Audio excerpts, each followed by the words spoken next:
The Grinch Stole Christmas by Dr. Seuss. Every Who down in Whoville liked Christmas a lot. But the Grinch, who lived just north of Whoville, did not. The Grinch hated Christmas, the whole Christmas season. Now please don't ask why. No one quite knows the reason. It could be his head wasn't screwed on just right. It could be, perhaps, that his shoes were too tight. But I think that the most likely reason of all may have been that his heart was 2 sizes too small. But, whatever the reason, his heart or his shoes, he stood there on Christmas Eve, hating the Whos. Staring down from his cave with a sour, grinchy frown at the warm lighted windows below in their town. For he knew every Who down in Whoville beneath was busy now hanging a mistletoe wreath. And they're hanging their stockings, he snarled with a sneer. Tomorrow is Christmas. It's practically here. Then he growled, with his Grinch fingers nervously drumming, I must find some way to stop Christmas from coming. For tomorrow, he knew, all the Who girls and boys would wake bright and early. They'd rush for their toys. And then, oh, the noise! Oh, the noise, noise, noise, noise! That's one thing he hated. The noise, noise, noise, noise. Then the Whos, young and old, would sit down to a feast. And they'd feast, and they'd feast, and they'd feast, feast, feast, feast. They would feast on Who pudding and rare Who roast beast, which was something the Grinch couldn't stand in the least. And then they'd do something he liked least of all.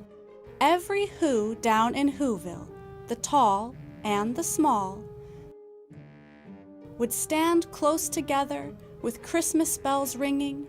They'd stand hand in hand, and the Whos would start singing. They'd sing, and they'd sing, and they'd sing, sing, sing, sing. And the more the Grinch thought of this Who Christmas sing, the more the Grinch thought, I must stop this whole thing. Why, for 53 years I've put up with it now. I must stop this Christmas from coming. But how? Then he got an idea, an awful idea. The Grinch got a wonderful, awful idea. I know just what to do, the Grinch laughed in his throat. And he made a quick Santa Claus hat and a coat. And he chuckled and clucked, what a great Grinchy trick. With this coat and this hat, I look just like Saint Nick. All I need is a reindeer. The Grinch looked around. But since reindeer are scarce, there was none to be found. Did that stop the old Grinch? No, the Grinch simply said, if I can't find a reindeer, I'll make one instead.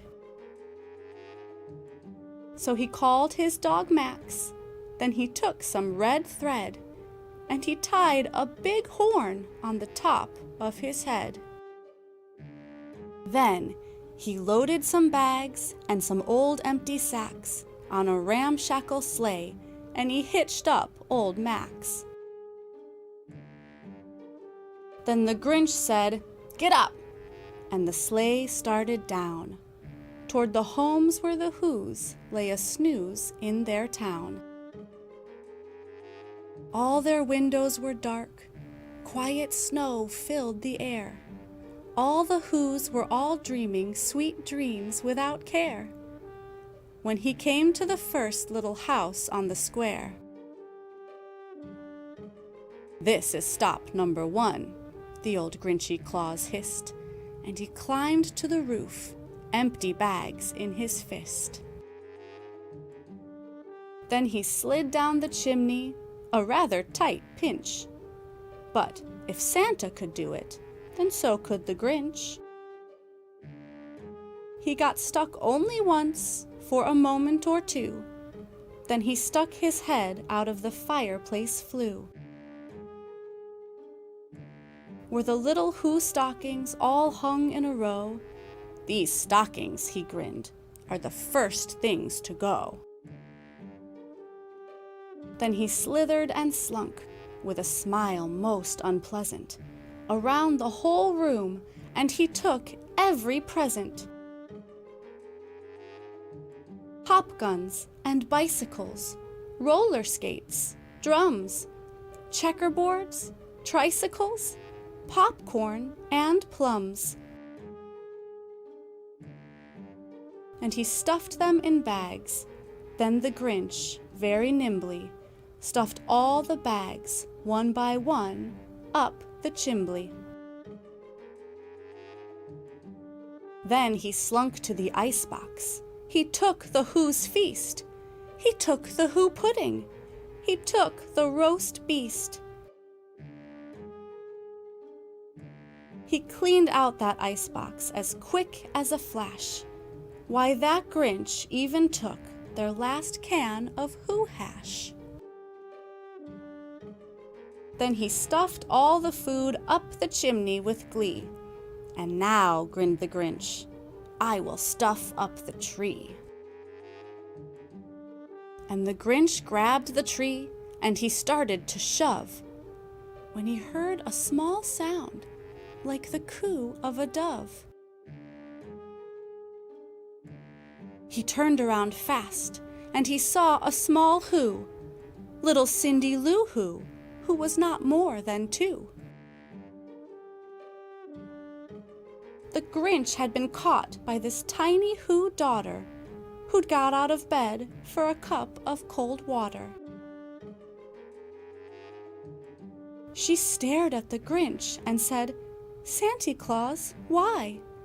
Why are you taking our Christmas tree? Why?" But you know, that old Grinch was so smart and so slick. He thought up a lie, and he thought it up quick. "Why, my sweet little tot," the fake Santa Claus lied, "there's a light on this tree that won't light on one side. So I'm taking it home to my workshop, my dear. I'll fix it up there, then I'll bring it back here." And his fib fooled the child. Then he patted her head, and he got her a drink, and he sent her to bed.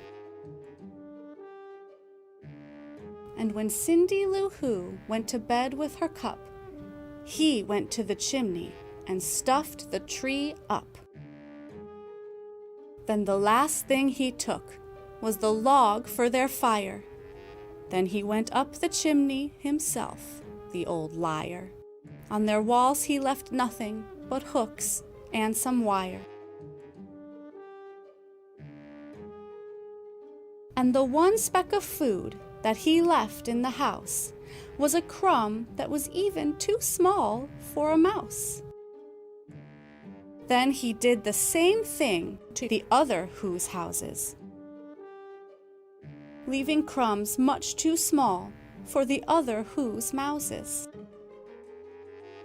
It was 1/4 dawn, all the Who's still abed, all the Who's still a snooze, when he packed up his sled. Packed it up with their presents, the ribbons, the wrappings, the tags and the tinsel, the trimmings, the trappings. 3,000 feet up the side of Mount Crumpet, he rode with his load to the tip-top to dump it. Pooh-pooh to the Whos, he was grinchishly humming. They're finding out now that no Christmas is coming. They're just waking up. I know just what they'll do. Their mouths will hang open a minute or two. Then the Whos down in Whoville will all cry, boo-hoo. That's a noise, grinned the Grinch, that I simply must hear. So he paused, and the Grinch put his hand to his ear. And he did hear a sound rising over the snow. It started in low, then it started to grow.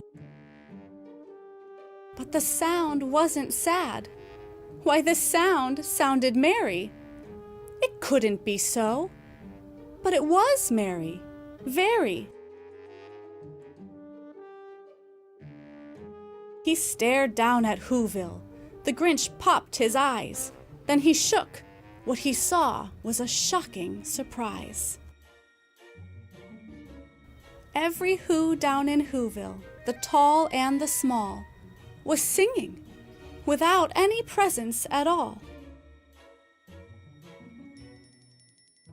He hadn't stopped Christmas from coming. It came. Somehow or other, it came just the same. And the Grinch, with his Grinch feet ice cold in the snow, stood puzzling and puzzling. How could it be so? It came without ribbons. It came without tags. It came without packages, boxes, or bags. And he puzzled 3 hours till his puzzler was sore. Then the Grinch thought of something he hadn't before. Maybe Christmas, he thought, doesn't come from a store. Maybe Christmas, perhaps, means a little bit more. And what happened then? Well, in Whoville they say that the Grinch's small heart grew 3 sizes that day. And the minute his heart didn't feel quite so tight, he whizzed with his load through the bright morning light. And he brought back the toys and the food for the feast, and he himself, the Grinch, carved the roast beast.